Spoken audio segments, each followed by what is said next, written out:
Praise Lord. നിങ്ങളെ എല്ലാവരെയും blessed മോർണിംഗിലേക്ക് യേശു ക്രിസ്തുവിൻ്റെ നാമത്തിൽ സ്വാഗതം ചെയ്യുന്നു.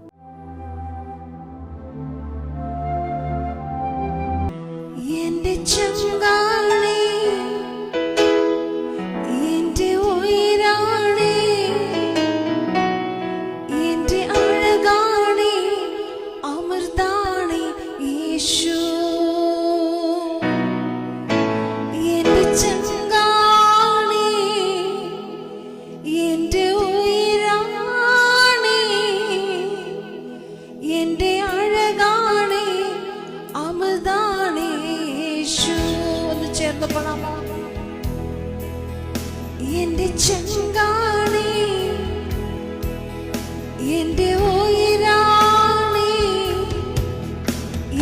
അഴകാണി, അമൃതാണി യേശു.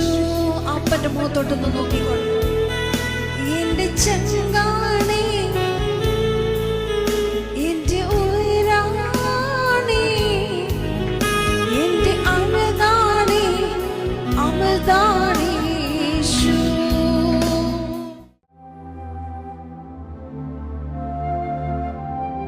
പ്രിയരെ, അനുഗ്രഹിക്കപ്പെട്ട ഒരു പ്രഭാതം കൊണ്ട് നമ്മുടെ ജീവിതത്തിൽ അനുവദിച്ചു തന്ന വലിയവനായ ദൈവത്തെ നമുക്ക് ഒരുമിച്ച് ചേർന്ന് നന്ദി പറയാം.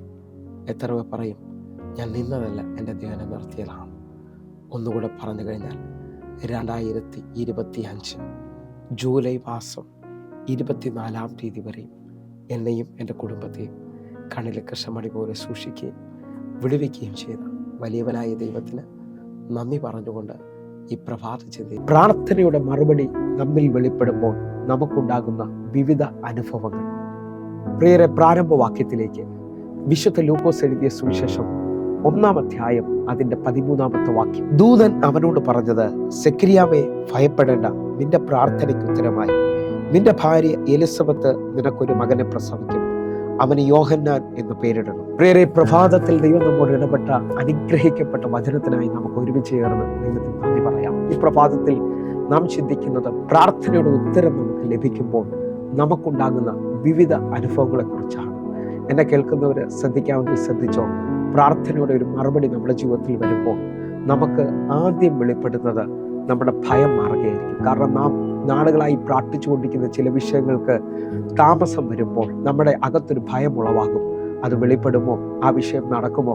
ഇനി ഞാൻ എന്ത് ചെയ്യും? ഇങ്ങനെ ഒരു ഭയം നമ്മളെ വല്ലാതെ ഭരിക്കുന്നത് നമുക്ക് കാണാൻ പറ്റും.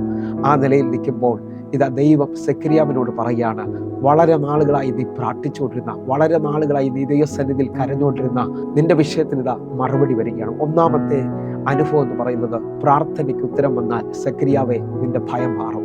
വിശ്വസിക്കുന്നവർ ഈ പ്രഭാതത്തിൽ എൻ്റെ കൂടെ ചേർന്ന് പറഞ്ഞാട്ടെ, എൻ്റെ പ്രാർത്ഥനയ്ക്ക് ഉത്തരം വരികയാണ്, എൻ്റെ ഭയം ദൈവം നീക്കുന്നു. രണ്ടാമത്തത് ഈ 1-ാം അധ്യായത്തിൽ തന്നെ 1-ന്റെ 25-ാമത്തെ വാക്യമാണ്. മനുഷ്യരുടെ ഇടയിൽ എനിക്കുണ്ടായ നിന്ദ നീക്കുവാൻ കർത്താവ് എന്നെ കടാക്ഷിച്ച നാളിൽ എങ്ങനെ എനിക്ക് ചെയ്തു തന്നിരിക്കുന്നു എന്ന് പറഞ്ഞ് 5 മാസം ഒളിച്ചു പാർത്തു.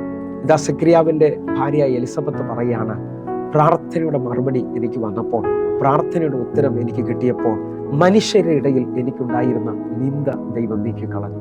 ഒന്നാമത് ഭയം മാറുമെങ്കിൽ നാളുകൾ നിങ്ങൾ തലകുലിച്ച നാളുകൾ എങ്ങനെയെന്ന് ചോദിച്ച ചോദ്യത്തിനകത്ത് ഇതാ നിന്റെ മേളിൽ കിടക്കുന്ന നിന്ദയെ ദൈവം ഉരുട്ടിക്കളയുകയാണ്. പ്രാർത്ഥനയുടെ മറുപടി വന്നാൽ, പ്രാർത്ഥനയുടെ അത്ഭുതം നിന്റെ ജീവിതത്തിൽ സംഭവിച്ചാൽ നിനക്ക് മറ്റുള്ളവർ മുമ്പിൽ തല ഉയർത്തി നിൽക്കാൻ കഴിയും. എൻ്റെ ദൈവം നിന്റെ മഹത്വമായി വെളിപ്പെടുകയാണ്. എന്നെ കേൾക്കുന്നുണ്ടെങ്കിൽ ഈ പ്രഭാതത്തിൽ ദൈവത്തിന് നന്ദി പറയണം. നമ്മുടെ പ്രാർത്ഥനയ്ക്ക് ദൈവം മറുപടി തരികയാണ്. നമ്മുടെ നിന്ദ ഉരുണ്ട് നീങ്ങുകയാണ്. ശ്രദ്ധിക്കാൻ പറ്റുമെങ്കിൽ 3-ാമത്തെ അനുഭവത്തിലേക്ക് നമ്മൾ വരുന്നു. യോഹന്നാന്റെ സുവിശേഷം 11-ാം അധ്യായം അതിൻ്റെ 42-ാമത്തെ വാക്യം. നീ എപ്പോഴും എൻ്റെ അപേക്ഷ കേൾക്കുന്നു എന്ന് ഞാൻ അറിഞ്ഞിരിക്കുന്നു, എങ്കിലും നീ എന്നെ അയച്ചു എന്ന് ചുറ്റും നിൽക്കുന്ന പുരുഷാരം വിശ്വസിക്കേണ്ടതിന് അവരുടെ നിമിത്തം ഞാൻ പറയുന്നു എന്ന് പറഞ്ഞു. എന്നെ കേൾക്കുന്നവരെ, നമുക്ക് ഒരുമിച്ച് ചേർന്നുകൊണ്ട് കർത്താവിന് നന്ദി പറയാം. പ്രാർത്ഥനയുടെ മറുപടി 3-ാമത് നമുക്ക് ലഭിച്ചാൽ നമുക്കുണ്ടാകുന്ന അനുഭവം, നമുക്ക് ചുറ്റും നിൽക്കുന്നവർ നമ്മുടെ ദൈവത്തിൽ വിശ്വസിക്കും. നാം സേവിക്കുന്ന ദൈവം ജീവനുള്ള ദൈവമാണെന്ന് പറയും. നാളുകൾ നമ്മോട് ചോദിച്ചിട്ടില്ലേ, നീ പ്രാർത്ഥിക്കാൻ പോയിട്ട്, നീ കൈകൊട്ടാൻ പോയിട്ട് എന്താ എന്നുള്ളത്. എന്നാൽ ഈ പ്രഭാതത്തിൽ എന്നെ കേൾക്കുന്നവർ ഏറ്റെടുക്കാൻ പറ്റുമെങ്കിൽ നിന്റെ പ്രാർത്ഥനയുടെ മറുപടി, നിന്റെ സൗഖ്യം, നിന്റെ വിടുതല് ഇതാ ലോകം കാണാൻ പോവുകയാണ്. നിനക്ക് ചുറ്റും നിൽക്കുന്നവർ കാണാൻ പോവുകയാണ്. അവർ നിന്നോട് പറയാൻ പോകുന്നു, നിന്റെ ദൈവം ജീവിക്കുന്ന ദൈവമാണ്. നമുക്ക് ചുറ്റും നിൽക്കുന്നവരെ നമുക്ക് നേടാൻ കഴിയുന്നത് നമുക്ക് നമ്മുടെ പ്രാർത്ഥനകളിൽ, നമ്മുടെ ആവശ്യങ്ങളിൽ ദൈവം പ്രവർത്തിക്കുന്നത് കാണുമ്പോഴാണ്. എന്നെ കേൾക്കുന്നവരുണ്ടെങ്കിൽ ഒരുമിച്ച് നേരിട്ട് പറഞ്ഞാട്ടെ, കർത്താവേ, നീ എൻ്റെ പ്രാർത്ഥനയ്ക്ക് മറുപടി തരുന്നതിനായി നന്ദി. എങ്കിൽ 4ാമത്തെ അനുഭവം എന്ന് പറയുന്നത് 53-ാം സങ്കീർത്തനം അതിൻ്റെ 6ാമത്തെ വാക്യമാണ്. സിയോനിൽ നിന്ന് ഇസ്രായേലിന്റെ രക്ഷ വന്നെങ്കിൽ ദൈവം തന്റെ ജനത്തിന്റെ സ്ഥിതി മാറ്റുമ്പോൾ യാക്കോബ് സന്തോഷിക്കും, ഇസ്രായേൽ ആനന്ദിക്കുകയും ചെയ്യും. 6ാമത്തെ വാക്യം നാം ശ്രദ്ധിച്ചു കഴിഞ്ഞാൽ ഇവിടെ ഇസ്രായേലിന് രക്ഷ വന്നെങ്കിൽ ദൈവം തന്റെ ജനത്തിന്റെ സ്ഥിതി മാറ്റും എന്നുള്ളതാണ്. ഇതാ 4ാമത്തെ പ്രാർത്ഥനയുടെ മറുപടി എന്ന് പറയുന്നത്, ആ അനുഭവം എന്ന് പറയുന്നത്, നമ്മുടെ സ്ഥിതി, ഒരു മറുപടി നമുക്ക് ലഭിച്ചാൽ, നാം പ്രാർത്ഥിച്ചുകൊണ്ടിരുന്ന ഒരു വിഷയത്തിന് മറുപടി ലഭിച്ചാൽ നമ്മുടെ സ്ഥിതിക്ക് ദൈവം മാറ്റം വരുത്തും. നിങ്ങൾ വിശ്വസിക്കുന്നവരാണെങ്കിൽ എൻ്റെ കൂടെ ചേർന്നുകൊണ്ട് ഈ പ്രഭാതത്തിൽ പറഞ്ഞാട്ടെ, എൻ്റെ സ്ഥിതിയെ ദൈവം മാറ്റാൻ പോവുകയാണ്. ഹല്ലേലൂയ. നാളുകൾ കരഞ്ഞ, നാളുകൾ വിഷമിച്ച വിഷയത്തിനകത്ത് മറുപടി വരുമ്പോൾ ഞാൻ ആൾ മാറിയവനെ പോലെ ആയിത്തീരുകയാണ്. ഹല്ലേലൂയ. എൻ്റെ വിലാപത്തെ ദൈവം നൃത്തമാക്കിയിരിക്കുകയാണ്. ശ്രദ്ധിക്കാൻ പറ്റുന്നുണ്ടെങ്കിൽ ശ്രദ്ധിക്കുക. 4ാമത്തെ അനുഭവം എന്ന് പറയുന്നത്, നമ്മുടെ സ്ഥിതി മാറിയിരിക്കും. ഹല്ലേലൂയ. നീ കരഞ്ഞതും നീ വിഷമിച്ചതിൻ്റെ ഒരു കാലം തീർന്നില്ല, ഒരു പുത്തൻ സീസൺ നിനക്ക് വെളിപ്പെട്ടിരിക്കുകയാണ്. എങ്കിൽ 5ാമത്തെ തലം ഇതിനകത്ത് തന്നെയുണ്ട്. പ്രാർത്ഥിക്കുന്ന യാക്കോബ് സന്തോഷിക്കും, സഭയെന്ന ഇസ്രായേൽ ആനന്ദിക്കാൻ തുടങ്ങും. പ്രാർത്ഥനയുടെ മറുപടി വന്നാൽ നമുക്ക് സന്തോഷം വെളിപ്പെടാൻ തുടങ്ങും. കൂട്ടമായി സഭ പ്രാർത്ഥിച്ച വിഷയത്തിനകത്ത് വലിയ ആനന്ദം വെളിപ്പെട്ട് വരുന്നത് കാണാൻ പറ്റും. എന്നെ കേൾക്കുന്നവരുണ്ടെങ്കിൽ ഒന്ന് കണ്ണുകൾ അടച്ച് നമുക്ക് ഈ പ്രഭാതത്തിൽ വിശ്വാസത്തോടെ പറയാം, പ്രാർത്ഥനയ്ക്ക് മറുപടി വരുന്നു, നമ്മുടെ വിഷയത്തിന് മറുപടി വരികയാണ്. എല്ലാവരും എൻ്റെ കൂടെ ചേർന്നുകൊണ്ട് കണ്ണുകൾ അടച്ച് പ്രാർത്ഥിച്ചാട്ടെ. ഞങ്ങളെ സ്നേഹിക്കുന്ന ഞങ്ങളുടെ നല്ല കർത്താവേ, പൂർണ്ണ ഹൃദയത്തോടെ ഞങ്ങൾ ഒരുമിച്ച് ചേർന്ന് പ്രാർത്ഥിക്കുന്നു. വലിയ ദൈവകൃപ, വലിയ ദൈവത്തിൻ്റെ മഹത്വം ഈ പ്രഭാതത്തിൽ വെളിപ്പെടട്ടെ. ഞങ്ങളുടെ പ്രാർത്ഥനയ്ക്ക് മറുപടി വരട്ടെ. ഞങ്ങളുടെ ജീവിതത്തിനകത്ത് അത്ഭുതങ്ങൾ സംഭവിക്കട്ടെ. ദൈവമേ, അങ്ങ് മാറാത്തവനാകിയാൽ, ദൈവമേ, അങ്ങ് അത്ഭുതം ചെയ്യുന്നതിനായി ഞങ്ങൾ ഒരുമിച്ച് പ്രാർത്ഥിക്കുന്നു. കർത്താവിൻ്റെ വലിയ കരം എന്നെ കണ്ട ഓരോ മക്കൾക്കും ഒരു മറുപടിയായി, എന്നെ കേൾക്കുന്ന ഓരോ മക്കൾക്കും നാളുകൾ പ്രാർത്ഥിച്ചതിന് വിടുതലായി ഈ പ്രഭാതത്തിൽ തീരണോപ്പ. ഞങ്ങളുടെ സ്ഥിതി മാറി ഞങ്ങൾ ദൈവത്തിൽ സന്തോഷിക്കുവാൻ കർത്താവെ ഈ പ്രഭാത സന്ദേശം ഇടയാക്കണം.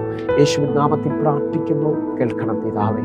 ആമേൻ, ആമേൻ. പ്രിയരെ, പ്രഭാത സന്ദേശം നിങ്ങൾക്ക് അനുഗ്രഹമാകുന്നുവെങ്കിൽ നമ്മുടെ യൂട്യൂബ് ചാനൽ സബ്സ്ക്രൈബ് ചെയ്യുകയും ഫേസ്ബുക്കിലേക്ക് നിങ്ങൾ ജോയിൻ ചെയ്യുകയും ചെയ്യണമെന്ന് ഓർപ്പിക്കുന്നു. അതേപോലെ തന്നെ എല്ലാ ദിവസവും ഇന്ത്യൻ സമയം വൈകിട്ട് 6 മണിക്ക് സൂമിൽ ആരാധനയുണ്ട്. നിങ്ങളും ഈ സൂം ഐഡിക്ക് വേണ്ടി വേഗത്തിൽ വിളിക്കണമെന്ന് ഓർപ്പിക്കുന്നു. 9072 എന്ന് കാണുന്ന വാട്സപ്പ് നമ്പറിൽ കോൺടാക്ട് ചെയ്യാൻ തയ്യാറാക്കുക. കർത്താവ് നിങ്ങളെ അധികത്തിൽ മാനിക്കട്ടെ, അധികത്തിൽ അനുഗ്രഹിക്കട്ടെ. കർത്താവ് നിങ്ങളുടെ കൂടെ ഇരിക്കുമാറാകട്ടെ. God bless you. ആമേൻ.